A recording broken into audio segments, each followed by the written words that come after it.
स्वयं राष्ट्रपति महोदय का कार्यक्रम की वजह से लखनऊ जाम हुआ 1 घंटा। बहराइच की धरती पर पैदा हुए।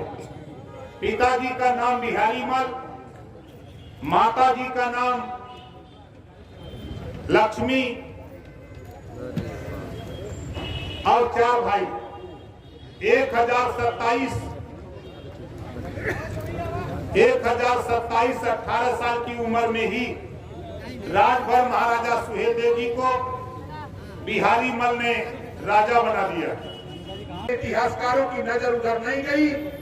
हम आपका नजर बनारस के लोगों, आप चले जाओ दशाश्वमेध घाट पर। वो संविधान की शपथ लेते हैं स्वामी प्रसाद मौर्य जी, तब वो भूल जाते हैं कि हमको क्या कहना चाहिए क्या नहीं कहना चाहिए। संविधान में जो व्यवस्था बाबा साहब डॉक्टर अम्बेडकर ने दिया है, सभी धर्म मजहब के लोगों को बराबर का अधिकार दिया है। सबको अपने अपने ढंग से पूजा पाठ करने का पावर और अधिकार बाबा साहब ने दिया है। अगर वो ये बात कह रहे हैं तो वो संविधान को नहीं मानते हैं। वही कहावत है कि गले में माला विचारों पे ताला, इस तरह की भाषा वो बोल रहे हैं। उनको ये भाषा शोभनी नहीं देती है। एक बयान आया है, वो कहते हैं ओम और अल्लाह दोनों एक है और इस्लाम धर्म सबसे पुराना है। नहीं, वो जो कह रहे हैं, अगर आप देखेंगे तो इस्लाम में कोई जाति नहीं होती है, लेकिन इस्लाम में जाति आई कहाँ से? भारत को लूटने के लिए कुछ सिपाही आए थे, 100-200 लोग आए थे। यहाँ से परिवर्तित होकर के ये अहिर गडेरी कुंभी कोयरी भर चमार मुसर धोबी खटीक पासी केवट बिंद मला जुल्हा दुनिया अंसारी शेख सैयद पठान चौहान ठाकुर ब्राह्मण बनियाल जो परिवर्तित हुए, वही जाकर के वहाँ जाकर के अंसारी जुल्हा दुनिया साईं दर्जी फकीर शेख सैयद पठान बने। ये भूल गए, ये इस्लाम में जाति नहीं होती, जाति परिवर्तन हुआ है, धर्म परिवर्तन हुआ है, तब जाकर के जातियाँ पैदा हुई हैं। अगर इस्लाम पहले से था तो जाति कैसे बन गई?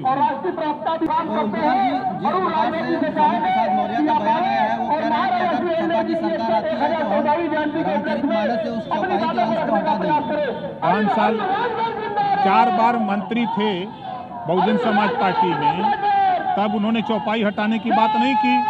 तब फिर जब बसपा की सत्ता जाते देखा, तब रामम शरणम गच्छामि, राम की शरण में चले गए और उसी चौपाई को रटने लगे, राम की पूजा करने लगे, तुलसीकृत रामचरितमानस को पढ़ने लगे। तब याद नहीं आया? 5 साल रामचरितमानस को पढ़ करके भगवान राम को याद करके अपनी बेटी को सांसद बना लिया, अपने मंत्री बने, 5 साल मंत्री थे, तब ये बात याद नहीं आई। जब सत्ता से बेदखल हुए तो सत्ता से बेदखल हुए लोग सत्ता के लिए पागल होकर के घूम रहे कि कैसे सत्ता मिले, इस नाते अनाप शनाप बयान दे रहे हैं। एक भी नेता का बयान शिक्षा के सवाल पे आ रहा है, सामाजिक न्याय समिति की रिपोर्ट लागू करने के सवाल पे आ रहा है। ये मैं नहीं कह रहा हूँ। 4 सितंबर 2013 को हाई कोर्ट ने आदेश दिया कि 27% जो पिछड़ों को आरक्षण मिल रहा है उसका 12 जातियां लाभ ले रही हैं। उत्तर प्रदेश सरकार बांट करके सबको हिस्सा दे। कौन मुख्यमंत्री था? अखिलेश यादव जी। क्यों नहीं किया? अगर ये पिछड़ों के हितैषी हैं तो क्यों नहीं किया? जुल्हा दुनिया अंसारी साईं दर्जी फकीर शेख सैयद पठान उन्हीं को देता है, उसको उन्होंने क्या किया?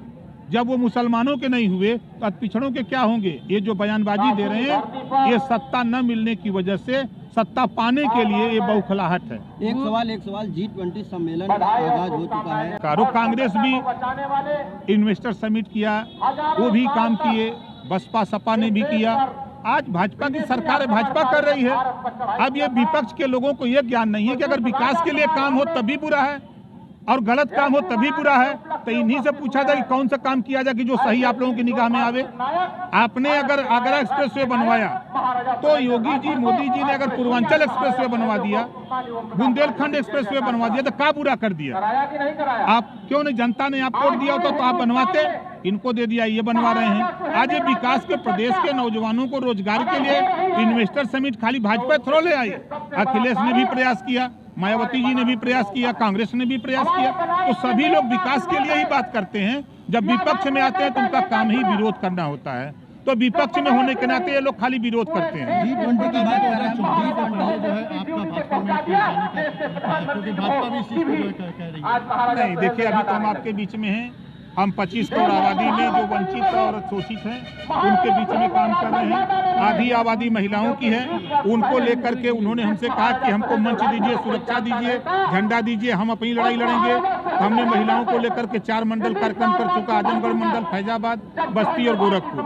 अब अगला मंडल हमारा देवीपाटन मंडल की होने जा रहा है। तो उनकी डिमांड है कि प्रदेश में बगल का प्रदेश बिहार है, गुजरात है, प्रधानमंत्री का क्षेत्र, और ये बनारस राम और कृष्ण की धरती है और हमारे महात्मा साधु संत हैं, तो फिर लोगों को शराब क्यों पिला रहे हैं? यहाँ शराब बंद होना चाहिए, महिलाओं का कहना है। आधी आबादी महिलाओं की है, तो लोकसभा विधानसभा में भी आधी सीटें रिजर्व हो जानी चाहिए महिलाओं के लिए।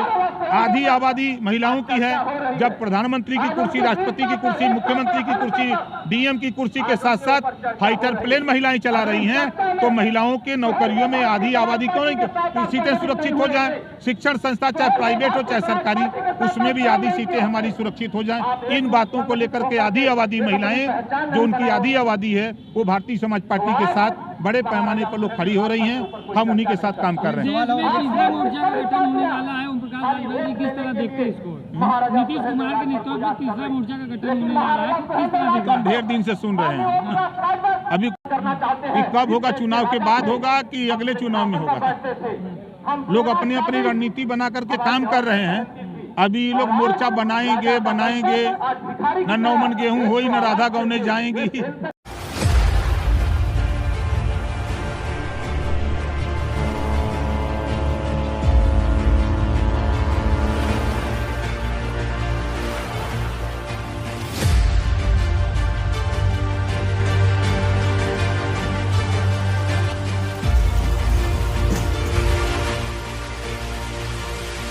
किसने किया कितना विकास, हम पहुंचेंगे हर गली हर मोहल्ले,